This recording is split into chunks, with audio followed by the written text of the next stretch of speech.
Ibu Bapak yang saya hormati, Yesus juga pernah berkata dalam Alkitab, siapa yang menuhankan selain Allah, mereka tidak akan bisa masuk surga sebelum unta bisa masuk melalui lubang jarum.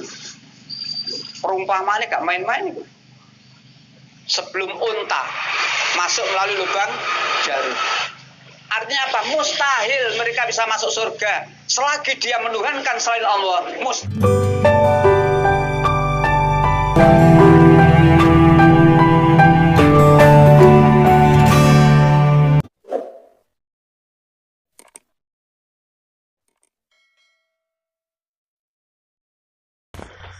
Salam saudara-saudariku yang dikasih oleh Tuhan, berjumpa lagi dengan saya Arif Bule di channel TV Laskar Kristus ini. Terima kasih atas segala dukungan teman-teman melalui channel ini, dan saya doakan kiranya semua teman-teman juga selalu diberkati oleh Tuhan dan penuh dengan damai sejahtera. Amin. Pada kesempatan kali ini teman-teman sekalian, kita akan membahas kembali tentang salah seorang ustadz yang pernah saya bahas kemarin, yaitu ustadz yang sudah bau tanah, yang berkata bahwa tinggal 8% lagi ya isi firman Tuhan dalam Alkitab itu ya. Jadi saat ini teman-teman sekalian, saya akan membahasnya ulang dengan satu klaimnya yang baru-baru diviralkan, di mana dia katakan bahwa orang-orang Kristen tidak akan bisa masuk ke dalam kerajaan surga sebelum onta masuk melalui lubang jarum dulu. Dan tentu saja onta tidak akan bisa masuk melalui lubang jarum, teman-teman sekalian. Jadi kesimpulannya, orang Kristen tidak akan bisa masuk surga. Untuk itu, mari kita langsung saja untuk melihat dan menonton videonya yang ada berikut ini. Dan nanti kita akan berkomentar secara bersama-sama, teman-teman. Ini videonya. Ibu Bapak yang saya hormati, Yesus juga pernah berkata dalam Alkitab, siapa yang menuhankan selain Allah, mereka tidak akan bisa masuk surga sebelum unta bisa masuk melalui lubang jarum. Perumpamaannya gak main-main itu. Sebelum unta masuk melalui lubang jarum. Artinya apa? Mustahil mereka bisa masuk surga selagi dia menuhankan selain Allah. Mustahil mereka bisa masuk surga. Oleh karena itu, balik lagi keimanan kita. Oke, teman-teman sekalian, itulah cuplikan video daripada salah seorang ustadz yang sudah bau tanah dan sukanya adalah mengomentari tentang iman kita, teman-teman, sebagai orang-orang yang percaya kepada Tuhan Yesus Kristus sebagai Tuhan dan Juru pribadi. Nah, teman-teman, apakah benar orang Kristen tidak akan bisa masuk surga karena mereka tidak percaya dengan Allah? Ya, dalam pernyataan ini saja kita sudah simpulkan bahwa Bapak tua yang sudah bau tanah ini itu sudah salah menafsir, salah menuduh, karena orang Kristen menyembah kepada Allah yang esa. Makanya orang Kristen punya syahadat, teman-teman. Shema Israel Adonai Elohenu Adonai Echad. Ya, dengarlah hai Israel, Tuhan itu esa dan Tuhan itu Allah kita. Jadi teman-teman, jelas di sini bahwa kita menyembah Allah yang benar, bukan seperti yang diklaim oleh Bapak tua ini.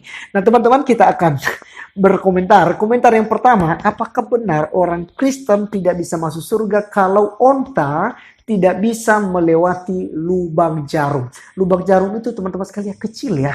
Ya, jadi biasa itu lubang jarum kita kalau jahit pakaian ya, pakai tangan itu pakai benang ya. Jadi kasihkan benang saja itu susah masuk, teman-teman. Apalagi onta yang begitu besar, teman-teman, yang lebih besar dari manusia. Nah, teman-teman, tentu saja ini mereka orang-orang yang mengklaim isi Alkitab dengan salah, menafsirkannya dengan salah, comot-comot ayat sembarangan. Padahal mereka tidak tahu apa maksud dan tujuan ayat itu. Kenapa? Karena rata-rata para ustadz yang berkomentar terhadap Alkitab itu mereka tidak memahami Alkitab dengan baik. Mereka hanya membaca satu-satu ayat. Nah, sama saja teman-teman sekalian. Kalau kita comot-comot ayat di Al-Quran, tentu juga cerita yang sesungguhnya kita nggak paham. Oleh karenanya, untuk mengerti kitab suci, kita harus bisa membaca ayat sebelum dan ayat sesudah. Jangan kita menyimpulkan dengan satu ayat saja, sehingga kita menafsirkan dengan salah seperti Ustadz ini. Nah teman-teman sekalian, tadi dia tidak sampaikan pasal atau kitab mana ya, Injil apa yang berbicara demikian, seperti apa, dia nggak jelaskan ya. Tetapi saat ini saya akan beritahukan kepada kita, yaitu firman Tuhan yang dikutipnya itu teman-teman sekalian, yaitu di dalam Matius pasalnya yang ke-19 ayat 16 sampai ayatnya yang ke 26 teman-teman sekalian. Jadi sangat panjang sebenarnya ayat firman Tuhan ini kepadanya, tetapi dia hanya melihat ceritanya atau membaca ceritanya mungkin, tetapi dia tidak memahami makna yang sesungguhnya. Jadi cerita ini teman-teman sekalian dengan perikop, ya, dengan perikop orang muda yang kaya. Orang muda yang kaya, karena pada waktu itu ada orang ketika Yesus berjalan dengan muridnya, ada seorang muda yang kaya, dia bertanya kepada Yesus. Dia bilang, bagaimanakah ya caranya ya guru agar saya bisa masuk. Teman-teman, saya akan bacakan buat kita, lihat di layar kaca teman-teman atau di layar HP teman-teman ya. Kita baca firman Tuhan. Ayat 16, ada seorang datang kepada Yesus dan berkata, Guru, perbuatan baik apakah yang harus kuperbuat untuk memperoleh hidup yang kekal? Jawab Yesus, apakah sebabnya engkau bertanya kepadaku tentang apa yang baik? Hanya satu yang baik. Tetapi jika engkau ingin masuk ke dalam hidup, turutilah segala perintah Allah. Kata orang itu kepadanya, perintah yang mana? Kata Yesus, jangan membunuh, jangan berzina, jangan mencuri, jangan mengucapkan saksi dusta. Hormatilah ayahmu dan ibumu dan kasihilah sama manusia seperti dirimu sendiri. Kata orang muda itu kepadanya, semuanya itu telah kuturuti, apalagi yang masih kurang. Kata Yesus kepadanya, jikalau engkau hendak sempurna, pergilah, jualah segala milikmu dan berikanlah itu kepada orang-orang miskin.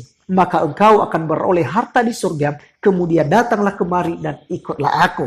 Ayat 22, ketika orang muda itu mendengar perkataan itu, pergilah ia dengan sedih, sebab banyak hartanya. Yesus berkata kepada murid-muridnya, aku berkata kepadamu, sesungguhnya sukar sekali bagi orang kaya untuk masuk ke dalam kerajaan surga. Sekali lagi aku berkata kepadamu, lebih mudah seekor unta masuk melalui lubang jarum daripada seorang kaya masuk ke dalam kerajaan Allah. Nah teman-teman sekalian, sampai di sini pembaca firman Tuhan dulu, karena ini yang dikutip oleh salah seorang ustadz yang sudah bau tanah ini, yang mengatakan bahwa lebih mudah seekor unta masuk melalui lubang jarum daripada seorang kaya masuk ke dalam kerajaan Allah. Nah teman-teman, yang disampaikannya tadi berkata bahwasanya orang-orang Kristen tidak akan bisa masuk surga karena mereka percaya kepada Allah lain, yaitu mentuhankan manusia. Tetapi firman Tuhan yang dikutipnya tidak sesuai dengan konteksnya teman-teman sekalian. Karena firman Tuhan yang barusan kita baca itu berbicara tentang cerita seorang muda yang kaya raya yang ingin sempurna dalam perbuatannya. Karena semua hukum dia sudah lakukan. Menghormati ayah dan ibumu, sudah melakukan memberikan kepada orang miskin, misalnya berbagi dari hartanya. Dan juga misalnya dia sudah berlakukan kebaikan. Tetapi teman-teman sekalian, itu belum cukup. Ya, belum cukup. Makanya Yesus berkata kepadanya, jika engkau mau supaya lebih sempurna, jualah semua hartamu dan bagikanlah itu kepada orang miskin. Dan kamu datang ke sini, ikutlah aku. Tetapi teman-teman, dikatakan firman Tuhan, ya, ketika orang muda itu mendengar perkataan itu, ya, pergilah ia dengan sedih sebab banyak hartanya. Maka muncullah perkataan Yesus kepada murid-muridnya.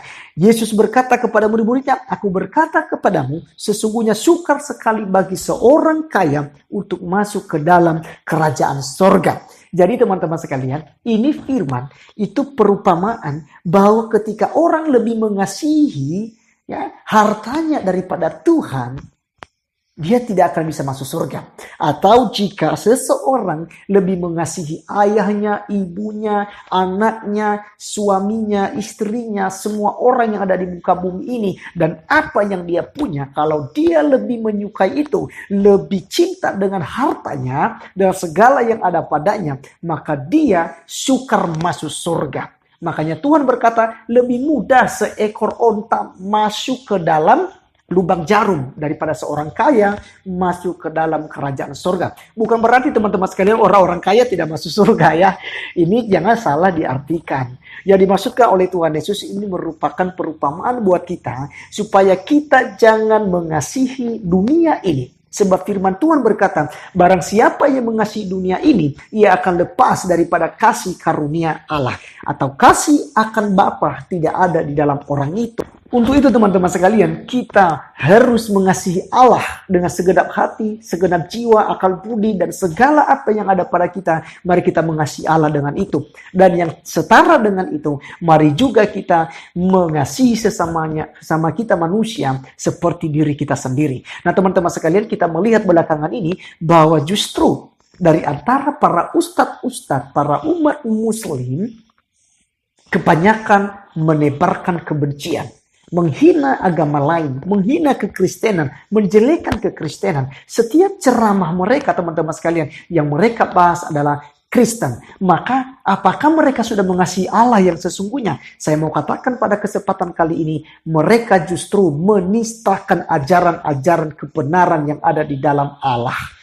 Untuk itu teman-teman sekalian, orang Kristen tetap akan masuk ke dalam surga. Kenapa? Karena percaya kepada jalan keselamatan yang sudah disiapkan oleh Allah bagi umat manusia. Karena mustahil manusia akan masuk ke dalam kerajaan surga kalau tidak melalui cara Tuhan sendiri. Karena usaha manusia semuanya sia-sia teman-teman sekalian. Jadi percayalah kepada jalan keselamatan itu, yaitu Tuhan Yesus Kristus. Karena Yesus berkata bahwa dialah jalan keselamatan itu untuk menuju ke dalam kerajaan sorga. Mari kita tetap beriman kepada Yesus Kristus sebagai Tuhan dan Juru Selamat pribadi. Dan jangan terpengaruh dengan pengajaran-pengajaran nabi-nabi palsu, guru-guru palsu, pengajar-pengajar palsu seperti Bapak Tua yang sudah kita dengarkan tadi. Jadi teman-teman sekalian, sekian video kali ini. Sampai ketemu di video saya yang berikutnya. Tuhan Yesus memberkati kita. Salam.